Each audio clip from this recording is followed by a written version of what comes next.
Hi everyone, welcome to my ranking of the Nightmare on Elm Street films, from least favourite to favourite. So yes, a long time coming here, and been really looking forward to doing this ranking. And over the last few months, beginning in July, I started reviewing these films, and very recently finishing with Freddy vs. Jason. So yes, what better time to do the ranking than the day of Halloween.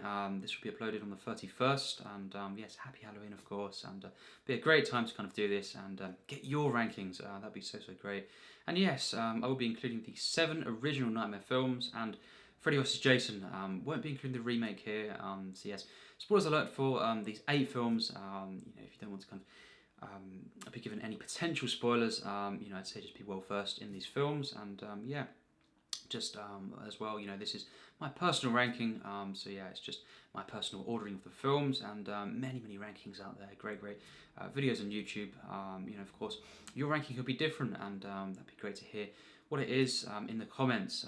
So yes, really looking forward to this, and it's been a while since I've done a ranking video, so yes, to make it more kind of more of this Halloween spirit as well. I was thinking, what could I do? And I kind of, just came up with this, just hold up a pumpkin here, just kind of move it around, flash it about as well, and yeah, just to kind of show that and get in the spirit. So yes, that's that. Let's get on with the ranking. But also as well, all of these films here I like. All these films on this list, even my number 8 pick. I think it's an enjoyable film, and nowhere near as bad as people would say. Just in my personal opinion. But yes, a very unpopular film here. Number 8, and that is Freddy's Dead: The Final Nightmare, and from 1991. This film here, very divisive. It's mostly panned, and I enjoy it. I have some good memories as well attached to this film. I always kind of enjoyed the video game moments when I was younger, and yes, I do enjoy these parts. We have more of the silly Freddy here, and I guess it goes too far, on occasion in this film. Yes, and I think the road trip kind of feeling of the first half, is quite enjoyable to see.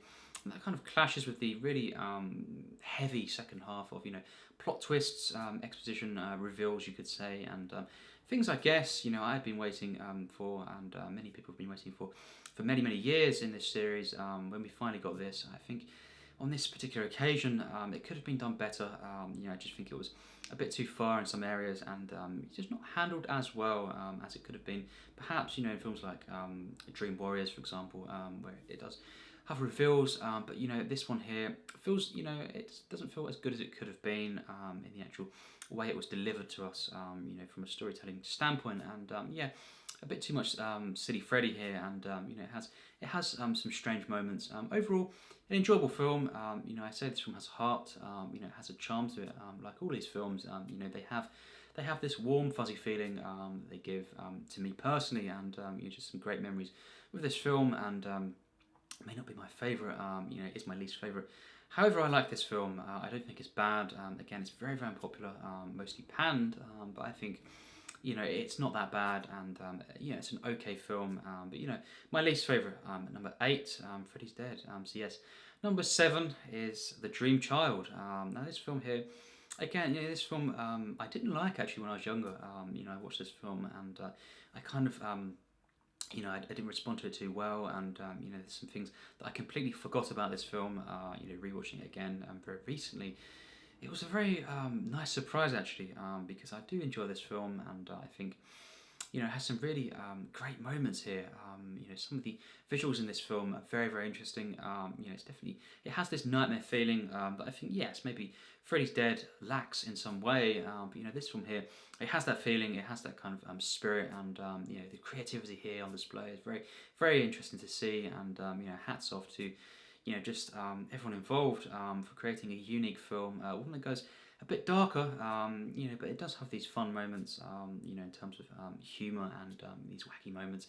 Super Freddy, being one of the highlights, and just seeing different moments with Freddy, interactions in this film, this whole kind of comic book, effect as well. One of that sequence there is just so interesting, and just fun, and it has some characters that I don't care for too much, other characters that I kind of like, and of course seeing Alice return from the Dream Master is great to see, and of course, yeah, she's maybe not as compelling as a character as she was in the Dream Master, but at least we get her, and she's a good character, of course. In my opinion, Alice, and yeah, some good performances. Once again, Robert Englund, is on form and delivering, the silly Freddy, and really interesting, kind of incarnations, as we know, Super Freddy, not played by Robert Englund, as Super Freddy, but yeah, just overall, very creative, and really, again, a charming film that is a bit darker, and there's some things I don't like about this film. I think it could have been better again. But for me, this is a decent film. I think it's just an enjoyable, creative, and kind of atmospheric horror film. And yes, definitely an interesting film in the franchise. One that is kind of it's grown on me, and I'm glad to see. But yes, definitely a film, not one of my favourites in the franchise, number 7. But yes, my number 6 pick is The Dream Master, and yes, you could say it's funny, but I've got parts 6, 5, and 4, in succession. But I just personally think they aren't, as compelling for me, or as good as the first 3. These later sequels. Having said that, I really enjoy this film. I think it's a very charming film here. Some really interesting moments visually. Especially the final act of this film, seeing of course Freddy, Alice together facing off. Even just the kind of the build up to that final act with her kind of gearing up. It's a really epic moment. She's a really good character, I feel, and really epic final act, with Freddy and the action there, just really satisfying. Elsewhere, have Rick, Dan, some interesting characters. Overall, a charming film here. Some feel good moments, and just a really fuzzy film. For me at times as well. And one thing I don't really care for too much in terms of characters is of course bringing back some of these characters from the third film, Dream Warriors. We have Joey Kincaid, and of course Kristen, who is recast in this film.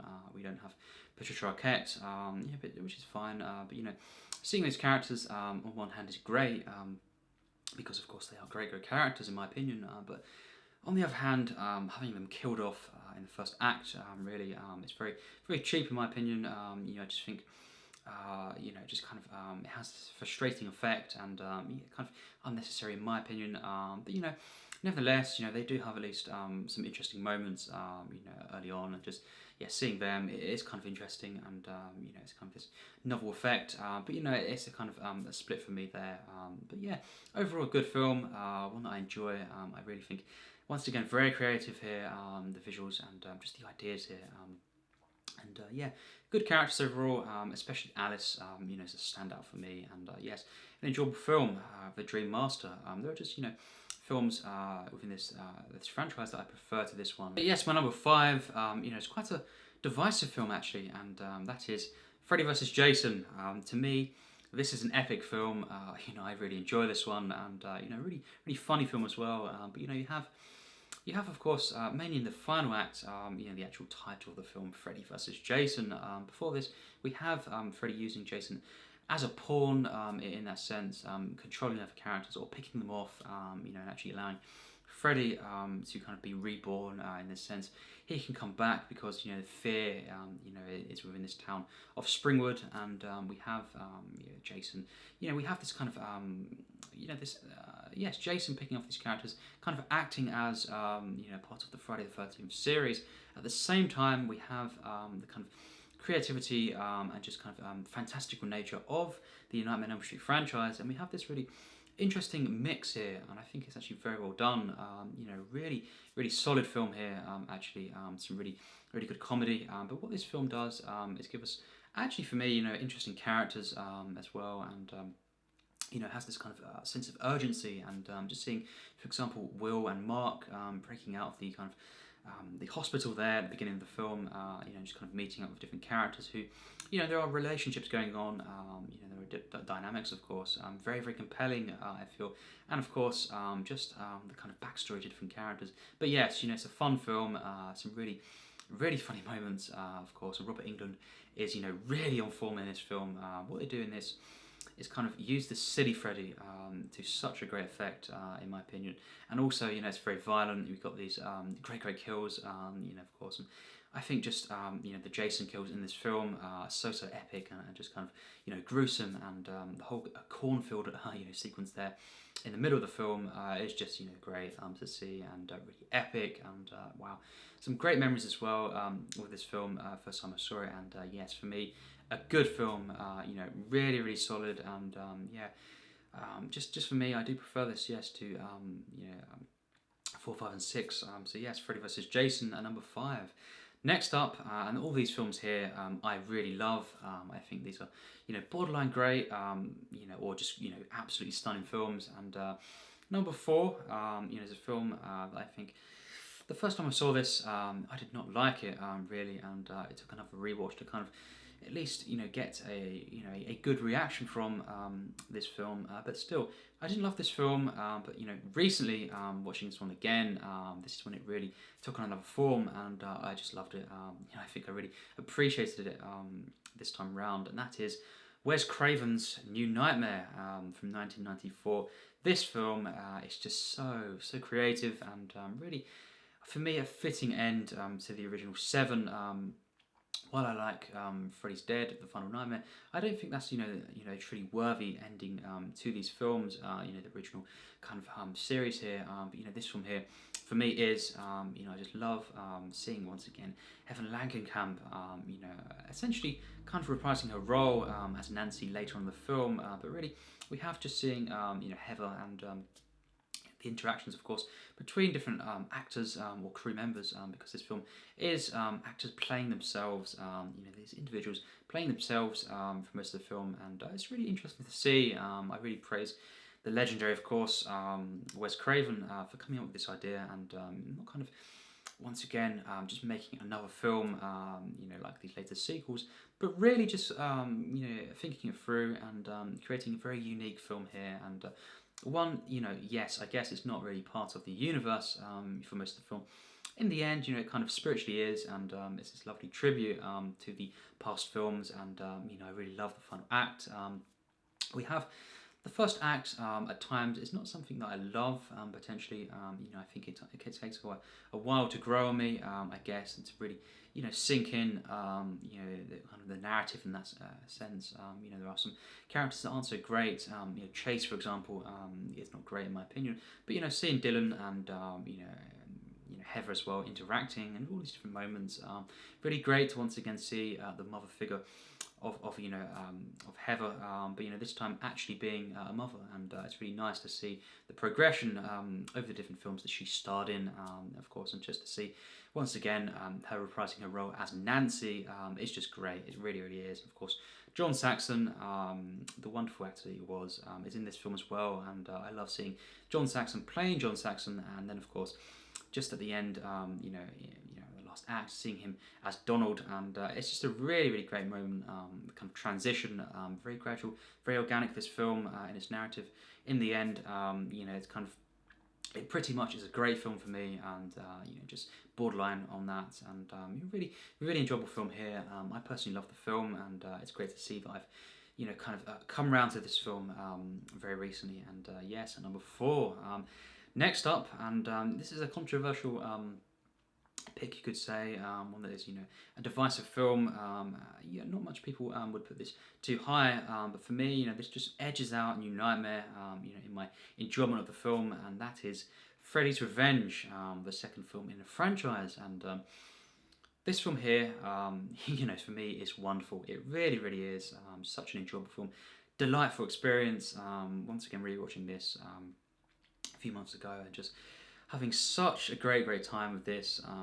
You know, I think the final act, yes, it's not as good for me. It kind of breaks, you know, the sense of you know, believability in some of the things they do with Freddy, and just having him come over into the actual world doesn't quite work as well as it could have done, and you know, it doesn't really, well, it shouldn't really happen, you know, in this sense. But yes, you know, I think the rest of the film, especially, it's just lovely. It really is, you know, charming film, great characters. You know, Jesse, played by Mark Patton, is one of my favourite characters, in the entire series. He is great, and just seeing the interactions in this film, I think, just seeing the kind of the school life as well, very, very charming, and just such a warm film here. And of course, maybe the one that seals the deal, the sequence here, this kind of bedroom sequence, the dance, the cleaning of the room, just has there ever been a more enjoyable kind of dance sequence like this in a horror film? Probably not for me. Just such a hilarious moment. That's the thing. Really hilarious film at times. Some great, great comedy, and just really wears its heart on its sleeve. This one here, so enjoyable, and once again, it has a great, great feeling. Atmospheric, very scary at times. With Freddy in this film, the body horror is amped up in this film. But of course, we have more of a silly film as well, and it's a really, really great mix for me. And again, a borderline great film overall. Pretty much a great film, but certainly one that I love, and it's on my list of favourite horror films of all time. Actually, really, really love this film. Really admire it, and I really like the interesting undertones as well. It's very homoerotic, and it's just really interesting to see, and it's just full of heart, this film, and sincerity, and really personally love this film.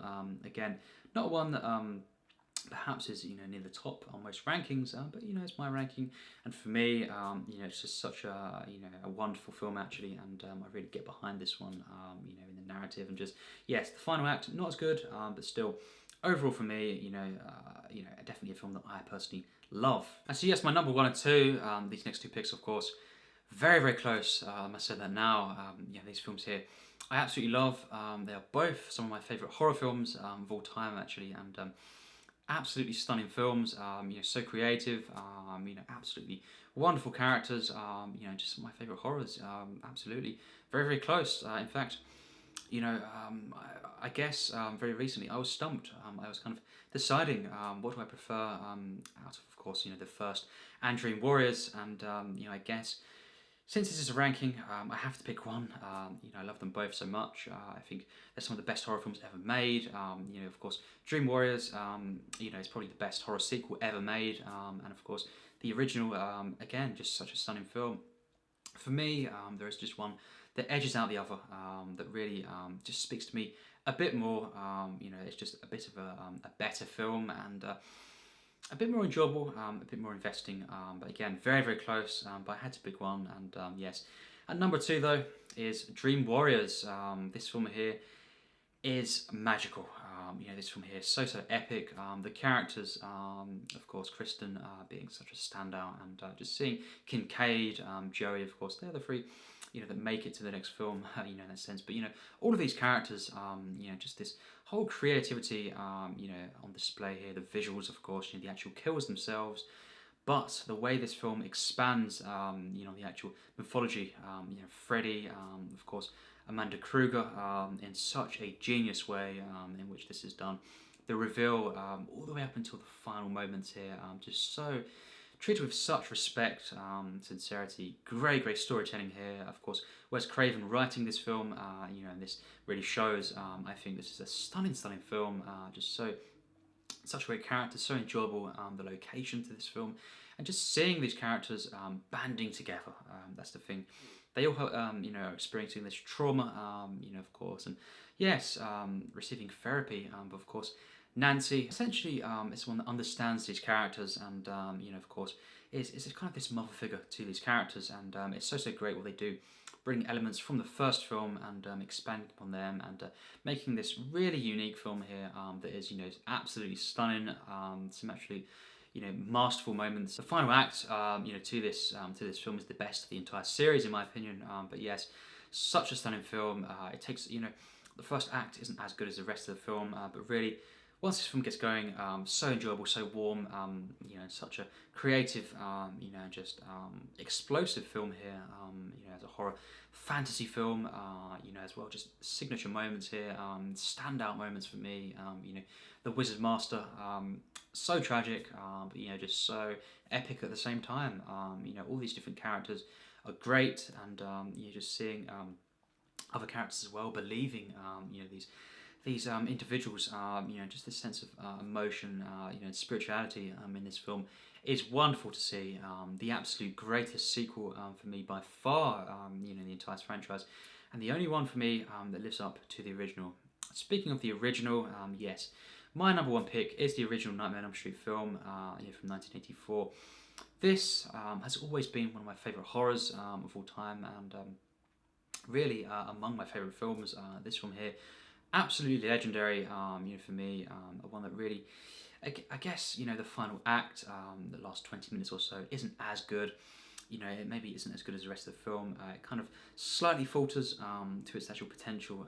The ending itself, it is funny, but again, it could have been better for me. Other than that, absolutely flawless. Really for the rest of the film. Nancy, one of the best characters in a horror film ever, and really just seeing Donald as well. As this very interesting, mysterious character. John Saxon, absolutely amazing in this film, and just these characters, Glenn. Tina as well, but Glenn, played by Johnny Depp. This, kind of pairing between Glenn and Nancy is just so enjoyable to see, and such a warm, human film. This, it really is the most investing to me, just by a bit. These human characters. It's not a film that goes too far with the comedy, but it kind of hints at as well different kind of moments that would be later explored in the franchise. Mythology of Freddy, and in this film that is enough. It's enough to get behind, enough to get kind of invested in so much. But you leave that kind of sense of wonder, and that happens in the later films. For example, some of the more of the kind of deepening of the different characters. Freddy, for example, and exploring his backstory and how he came about, and his kind of perhaps the motivations. But in this film, we just have the perfect blend here, of comedy, of horror, and it's just a stunning film. Masterful moments throughout, and just seeing this location, but this whole narrative here, for me, it's just personally for me the best of the series, and just one that I prefer to the other films by a bit. The third film, very close, I must say. For me, this is the purest film, the original. The one that really, it has that intensity that even the third film doesn't quite compare to. The intensity of this. This is stunning filmmaking. Wes Craven, his best film, absolutely, that I've seen. This is even better than Scream, and it's just an absolutely stunning piece of work. The filmmaking of the display here, the narrative, the writing, just these characters, and just the sense of the dreamlike effect. It's so subtle at times, and so just enjoyable throughout. I love every single scene in this film, even the final act. Again, not as good in comparison to the rest of the film, but nevertheless, I love the final act, and it's a very funny ending. It kind of has some ambiguous moments, and that's great to see. And overall, though, one of my favourite horror films, and just like the third film, no doubt, for me, one of my favourite films, in the history of cinema, at least among them. And yes, that wraps it up. That's the ranking. Had to pick the first for me.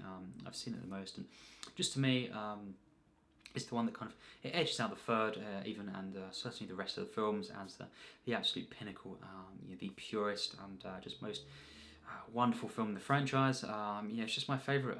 It does it all really, and again, so does the third, but for me the original is the best. So yes, we'll wrap up. It's been great to do this ranking, and the entire series, rewatch and review, has been such a great time. I love the comments, of course, so far, on these films, and obviously I'll leave a link in the description below, for this playlist that I have of the reviews. So if you're interested in my full thoughts, in-depth kind of reasoning behind, my thoughts on these films, check them out. The playlist there, I'll be going through these films, of course, including Freddy vs. Jason, these 8 films that are in this ranking. I'll leave a link to the reviews, of that playlist, that I've mentioned. So yes, with that said, once again, hope you have a great Halloween, and yes, just great time, of course, to watch horror films, and that's what we do on the channel. We talk cinema, and we watch films, and we talk about films, and it's been great to do this ranking. Again, you can leave your rankings in the comments. You don't have to leave the entire series ranking if you can't decide. I understand it can be very hard to do rankings and stuff, and especially when films are very close, and to pick films over films, and why you think, your reasoning behind such picks. Very, very hard, I understand, but yes, feel free, at your own leisure, to kind of leave your thoughts in the comments. And with that said, it's been great to do this, and yes, I look forward to many more horror reviews and of course lists in the future. So yes, as always, take care and thanks for watching.